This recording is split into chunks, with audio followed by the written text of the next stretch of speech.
I offered to help pay for their home renovation. My daughter-in-law replied, "Why don't you just sign it over and die already?" My son looked at me with apology but said nothing. I went to the bank instead, and what she discovered in the property records 2 weeks later made her scream so loud the neighbor ran out when, "Why don't you just sign it over and die already?" I heard those words the way you hear a car crash, that split second before impact when everything goes silent and your body knows something terrible is happening before your brain catches up. My checkbook was still open on my lap. The pen was still in my hand. The ink from the last number I'd written hadn't even dried yet. I had just written $50,000. $50,000 to help them renovate the kitchen and fix the rotting deck because that's what I did. That's what I had always done. I showed up, I gave, I helped, and Liana leaned back in her chair, casual, unapologetic, like she hadn't just said something that could stop a heart, and tapped her manicured fingers against her coffee mug like she was bored waiting for a bus. I looked at my son, Daniel, my boy, the child I raised alone after his father died when Daniel was 9 years old, the boy I had worked 2 jobs for, the man I had sacrificed quietly and completely for across 3 decades of my life. He looked down at the table. Shame was on his face, I could see it. I know my son's face better than I know my own, but he said nothing. Not one word, not a single sound came out of his mouth. "I came here to help," I said. My voice was steady. I was proud of that. I don't know how it was steady, but it was. Liana smirked, that slow, self-satisfied smirk that I had watched her perfect over 7 years of marriage to my son. "Then help. Don't dangle it like some moral lesson." I closed the checkbook, very slowly, very deliberately. I set the pen down beside it. I stood up from the table. Daniel half rose from his chair. "Mom." "Don't," I said, just that one word, and I walked out. I am Evelyn Carter. I am 67 years old. I grew up poor in a small house in eastern Ohio, married young, loved hard, and buried my husband at 34 when Daniel was barely old enough to tie his shoes. My flaw, and I say this honestly because this story requires honesty, is that I endured too much for too long and called it strength. I swallowed insults and replaced them with checks. I absorbed cruelty and replaced it with casseroles left on doorsteps. I watched my daughter-in-law speak to me like I was a nuisance for 7 years, and I kept showing up with my checkbook and my casseroles because I believed that kindness would eventually teach her something. I was wrong about that, and I was wrong about Daniel too. I had raised him to be kind, and somewhere along the way he had traded kindness for comfort and let his wife become something neither of us should have allowed. That was on both of us, but I didn't understand that yet. Not when I walked out the door that afternoon.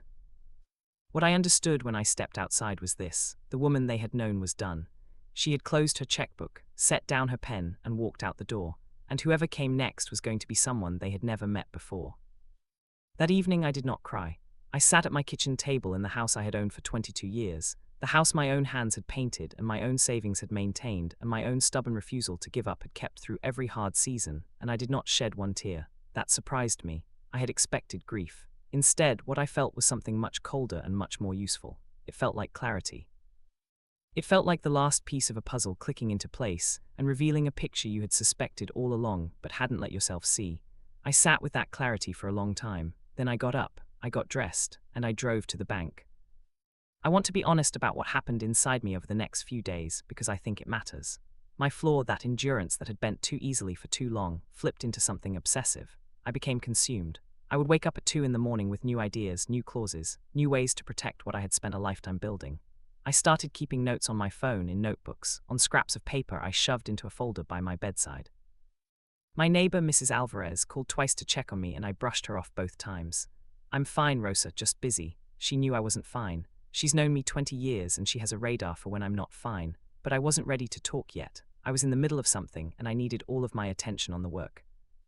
The morning after the incident, I called a lawyer. His name was Mr. Hargrove, 55 years old, the kind of man who wore the same plain grey tie every time I saw him and made you feel calm just by the way he paced his sentences. I had used him twice before, once when I settled a dispute with a contractor, once when I updated my will. He answered on the second ring. "Mr. Hargrove," I said, "I need to talk to you about property transfer and elder protection law. I need to understand every option I have." There was a short pause on his end. "Of course, Mrs. Carter, are you all right?" "I will be," I said. "Can you see me tomorrow?" 9 in the morning, he said without hesitation. I was there at 8:45. We talked for nearly 3 hours that first meeting. I told him everything: Liana's words, Daniel's silence, the history of how I had helped them financially over the years, the informal promises I had made about the house. I watched Mr. Hargrove's expression shift as I spoke. He was a controlled man, not easily moved, but when I got to the part where I told him what she had said, those exact words, something tightened around his eyes. "That's elder abuse language," he said carefully. "In some contexts, that statement could carry legal weight." "I'm not looking to prosecute," I said. "I'm looking to protect." He nodded slowly. "Then let's talk about what protecting looks like."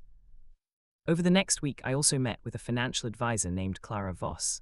She was 44, sharp in a way that felt like sunlight, direct, warm, but capable of burning if you underestimated it. She looked over my assets, my accounts, the property value, the mortgage history I had long since paid off.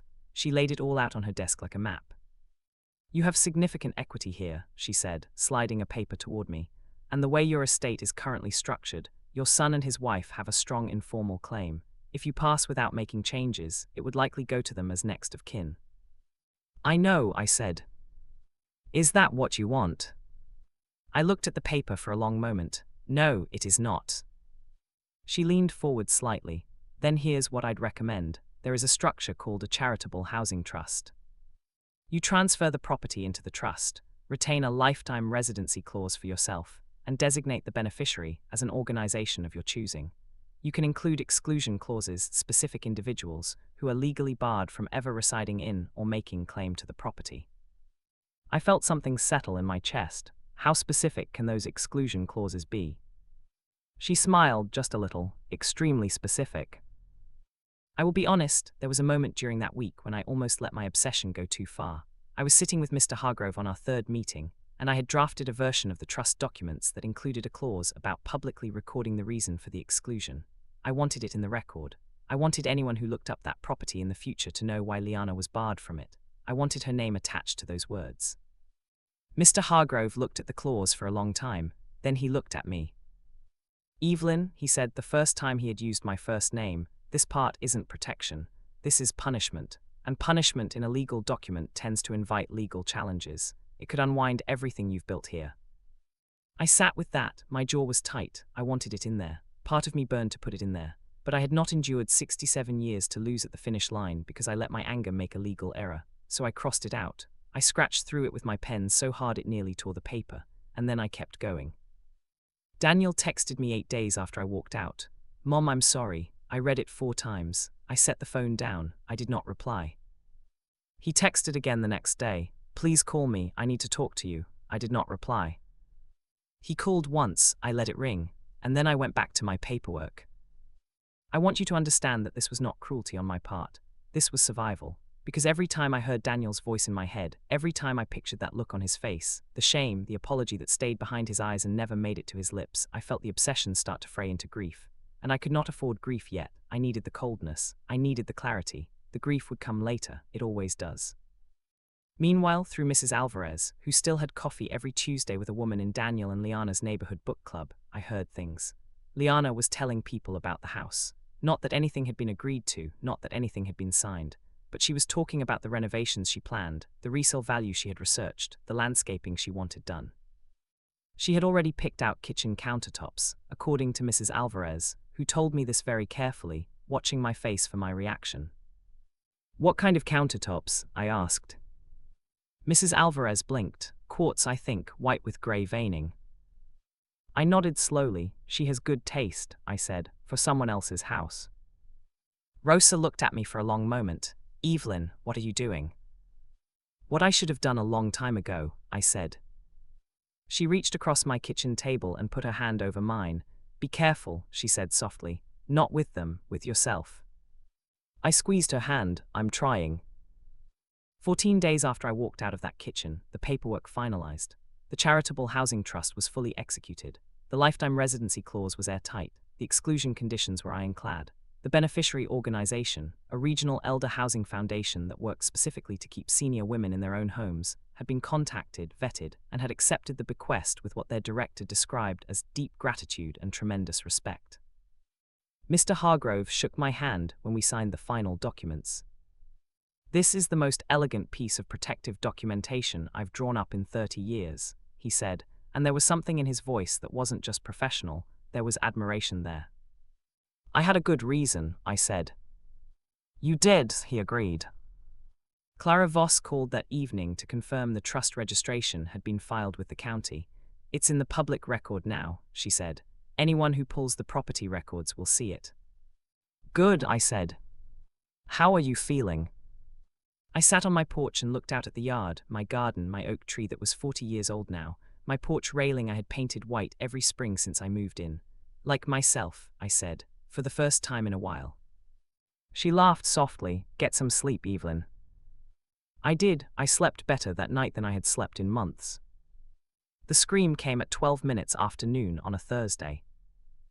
I know the exact time because I was sitting on my porch reading when I heard it, and I checked my watch the way you instinctively do when something sharp and terrible cuts through the quiet. It came from 2 streets over, carried on the still autumn air with a clarity that made it unmistakable.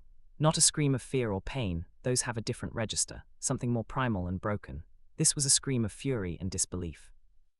This was someone who had just discovered that the world had rearranged itself without asking their permission. I set my book down in my lap. I did not move. I simply sat and listened. Mrs. Alvarez told me later what she saw when she ran outside. She lived next door to Daniel and Liana. That was how she heard things through the book club connection, and she had been in her garden when the noise started. She came around the hedge to find Liana standing on the front lawn in her silk robe, hair undone, a stack of papers crumpled in her fist, her face the color of someone who has been told the most terrible news of their life. What happened? Mrs. Alvarez called out. Are you all right? This cannot be right. Liana's voice was shaking so hard the words barely held their shape. This cannot be right, she gave it away. Daniel came out the front door behind her, still in his work clothes like he had just come home or had been working from home. He reached for the papers and Liana shoved them at him rather than handed them. He took them, and Mrs. Alvarez watched his face change as he read. She described it later as watching color drain out of a painting, like watching something become gray and flat in real time. She put it in a trust, he said, low and strange. She gave it to a charity. Liana's voice broke into a kind of wild, hysterical edge. To strangers, she gave it to strangers. Read the rest of it, Daniel said. And that was when the second wave hit, because the exclusion clause was right there in the property record, clear as anything, that neither Daniel Carter nor Liana Carter could ever reside in or make any legal claim to the property. Not now, not after my death, not ever, and that upon my passing, the full property would transfer in perpetuity to the Elder Housing Foundation. We get nothing, Liana said. Her voice had dropped to something flat and disbelieving. Nothing, she gave away everything. After everything what? Daniel's voice had changed. Mrs. Alvarez told me later that she almost didn't recognize it. Something in him had broken open, and what came out was not the soft, accommodating tone she had always heard from him. It was sharp, it was almost angry. After what, Liana? After 7 years of. After you told my mother to die, his voice cracked on the last word. You said that to her. You sat there and you said that to her face. Silence fell over the lawn. Mrs. Alvarez said she stopped pretending not to listen at that point. She just stood there. I was frustrated, Liana said. You were cruel, Daniel said, and I sat there. I sat there and I didn't say a word, and that's on me. I know that, but this, he held up the papers, this is on you. You're blaming me for this. I'm telling you the truth for the first time in 7 years. Another silence, longer this time. She planned this, Liana said, and now her voice had gone cold. She planned this to punish us. She planned this to protect herself, Daniel said, and his voice was very quiet now, very still, because we gave her no reason to trust us. I gave her no reason. I sat at that table and I let you say what you said and I looked away. Liana stared at him. So what happens now? Daniel looked down at the papers in his hand for a long moment. I'm going to call my mother, he said, and I'm going to figure out if there's anything left of our relationship to repair, and I don't know what's going to happen with us. He turned and went inside. Liana stood on the lawn alone.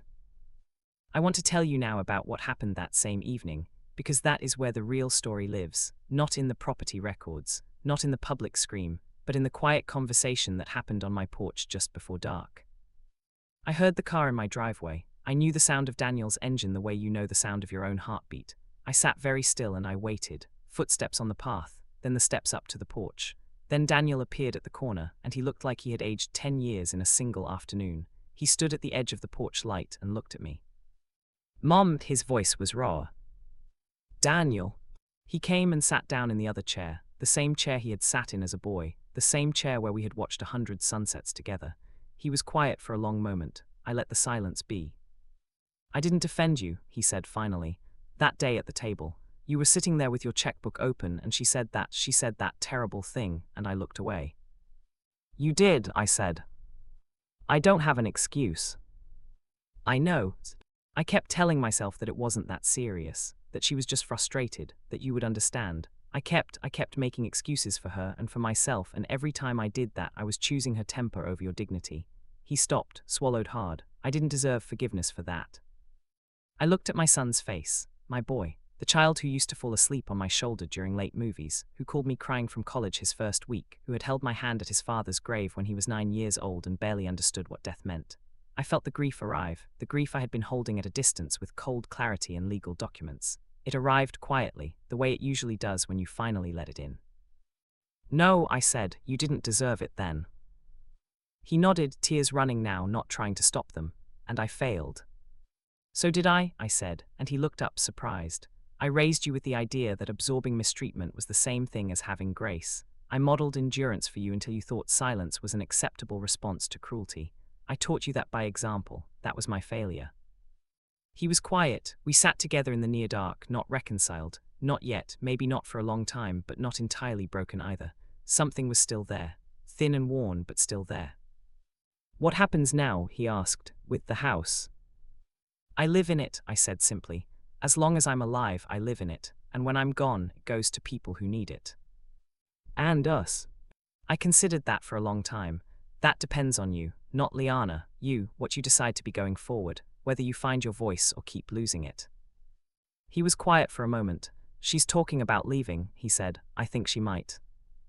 I felt no satisfaction in hearing that. That surprised me. I had expected satisfaction and instead felt something closer to tired sadness, for him, for the years he had spent diminished by a marriage that had never asked him to be his best self. That might be the most honest thing she's done, I said. I thought I loved her, he said. Maybe you did, I replied. Love can coexist with very bad decisions. That doesn't make it easy, that just makes it complicated. He wiped his face, looked out at the yard. I'm sorry, Mom, I know that's not enough. It's not, I said, but it's a start, if you mean it. I mean it. I handed him the cup of tea I had been holding, still warm. He took it, and we sat there together until the last light was gone. Inside, my phone buzzed. I had been expecting this. Clara had warned me it might happen. The message was from Mr. Hargrove. The trust clause has triggered interest from the Regional Elder Protection Council. There is media interest as well. Are you prepared for public attention? I read the message twice. The Elder Housing Foundation's director had called me 3 days earlier to tell me that my donation was the largest individual property gift they had received in 11 years of operation, and that they planned to name the trust publicly in their annual report. What neither of us had anticipated was the speed with which the story would travel. Someone at the county records office had apparently mentioned it to a reporter who covered local interest stories, and that reporter had made a call to the foundation, and the foundation had called me with a careful question. Would I be willing to share my story? I had said I would think about it. Now, sitting on my porch with my son and his cup of tea and the weight of everything that had happened, I thought about it. I had spent 67 years being quiet. I had spent years swallowing. I had spent too many evenings counting the cost of my own silence in the privacy of my kitchen. And here was a chance to take everything that had hurt me and make it into something that protected other people. Women like me. Older women with property and no legal protection, and children or family members who had started to see them as resources rather than people. Women who didn't know they had options. Women who had never heard of a charitable housing trust or lifetime residency clause. Women who were still sitting at tables with their checkbooks open, waiting for someone to say thank you. I typed back to Mr. Hargrove, yes, I'm ready. He responded within 2 minutes. I'll coordinate. You should know, the foundation's director says this is already being referenced in their advocacy materials. Your decision has started something. I set the phone down on the arm of the porch chair and looked out at my oak tree. There is something I want you to understand about what I felt in that moment. It was not triumph. I want to be clear about that, because this story could be told as a triumph, and it is not entirely a triumph. I had protected my home, and I had removed myself from a situation that had been slowly diminishing me for years. But I had also raised a son who learned to be passive from watching me be passive, and that was a cost I would carry. And somewhere in a house 2 streets over, a marriage was fracturing, and a woman was sitting with the consequences of her own cruelty, and there was nothing joyful in that, just the heavy mechanical reality of cause and effect. What I felt was something I can only describe as wholeness, like a thing that had been fractured inside me had been set back into its correct position. Not healed. Setting a bone and healing a bone are two very different things, but aligned, stable, pointed in the right direction. I had made a decision that would outlast me. When I was gone, the house would keep working. It would shelter someone else's grandmother, someone else's widow, someone else's woman who needed a safe place to be old without fear. The oak tree would still be there. The white porch railing would still be there. Something I had built with my hands and my sacrifice and my decades of quiet endurance would go on doing good past my own life. I found that thought extraordinarily comforting. The following weeks unfolded the way things do when a decision finally catches up with the world. The Regional Elder Protection Council contacted me directly. A woman named Dr. Patricia Osai, who ran their Legislative Advocacy Division, asked if I would be willing to testify before a state housing committee about elder financial protection and property law. She was direct and impressive, and I liked her immediately. "We've been trying to get this bill through committee for 3 years, she told me. "Your story is exactly the kind of human case that moves legislators." "I've never testified before a committee," I told her. "I'll prepare you," she said. "Then yes," I said. Mr. Hargrove helped me draft my statement. Clara Voss reviewed the financial sections. Mrs. Alvarez came over the night before and sat with me while I practiced reading it aloud, and she cried twice, which made me steady because I was too busy being calm for her to be nervous myself. I testified 2 months after I walked out of that kitchen with my checkbook closed. I sat at a long table in a room that smelled like old carpet and stale coffee, and I told the truth. I did not mention Liana by name. I did not mention Daniel by name. I spoke in terms of patterns, the patterns that allow family members to gradually assume ownership over elderly relatives' property through informal pressure and expectation, the way kindness can be weaponized against you, the way silence by someone who should speak up becomes its own form of damage. I spoke about what I had not known, the legal tools available that nobody had told me about, and what difference it might have made if I had known earlier. When I finished, the room was very quiet. One of the committee members, an older woman with silver hair and reading glasses on a chain, looked at me over the table and said, "Mrs. Carter, how long did you allow this situation to continue before you acted?" I thought about it honestly. "Too long," I said, because I confused endurance with love, and because I blamed myself for not making people treat me better. It took being told to die before I understood that the problem was not mine to solve with kindness. She wrote something down, then she looked up. "Thank you for being here." The bill passed committee 6 weeks later. I am not suggesting that my testimony alone moved it. There were years of advocacy behind it, researchers and lawyers and other women who had lived harder versions of my story, but I had been part of it. My checkbook and my property records and my lawyer's careful documents had become part of something larger than my kitchen table. Liana did leave. Daniel told me in a phone call 3 months after the porch conversation, a call that lasted 90 minutes, the longest we had talked in years, a conversation with real words in it for the first time since I could remember. She had moved out in November. He was in counseling. He was, he said, trying to understand how he had become so small inside his own life without noticing it happening. "That's the most self-aware thing you've ever said to me," I told him. He laughed, a short, surprised sound. "Is that a compliment?" "Yes," I said, "it is." "We are not all the way back to each other. I do not think that happens quickly or maybe fully. There is a version of our relationship we will never return to because I can no longer look at him without seeing the moment he looked away. But I also cannot look at him without seeing the boy who needed me, the man who sat on my porch and cried and told me the truth. We are building something new, slowly, carefully, with more honesty in it than before. I still live in my house. I planted new bulbs in the garden this past fall, tulips and hyacinths, the Dutch kind, the ones that come back every year without being asked. The oak tree dropped its leaves in its usual slow, dignified way, and the yard was full of gold and rust for 3 beautiful weeks. Mrs. Alvarez and I have coffee on Tuesdays now, my house instead of hers because my kitchen has better light in the morning. She asks me how I'm doing and I tell her honestly. The foundation sent me a letter in December. They had used the property trust documentation as a template for a new model they were distributing to elder law attorneys across the state. They called it the Carter model in internal materials, though they asked my permission before doing so publicly. I said yes. I thought about my husband, who had died young and left me with a 9-year-old and a house, and not much else, and I thought he would have liked knowing his name was attached to something that protected people. I sleep well now. I walk in the morning. I read on my porch in the afternoons when the weather is decent. I have a life that is mine in a way it perhaps never fully was, not because I earned it in these last months, but because I finally stopped apologizing for taking up the space in it that I was always entitled to. I do not hate Liana. I want to be clear about that, because this story might read like a hatred story, and it is not. What I feel when I think of her is something more like sorrow, for the smallness she lived in, for the way fear of financial insecurity had twisted her until cruelty felt like self-protection. I do not excuse what she said to me. Those words were real and they did real damage and the consequences of them were real, but I do not lie awake wanting her to suffer.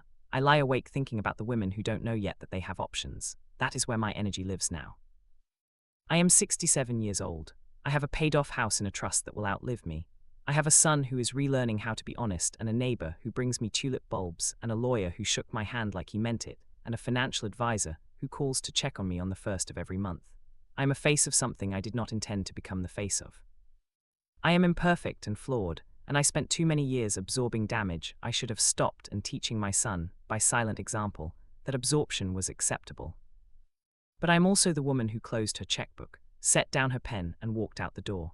And everything that came after that moment, the documents, the trust, the testimony, the tulip bulbs, the long honest phone calls with my son, everything came from that one moment of finally, after 67 years, deciding that my life was worth protecting the same way I had always protected everyone else's. That is the whole of it. The house is mine, and when it is no longer mine, it will belong to someone who needs it. That is enough, that is more than enough, that is everything.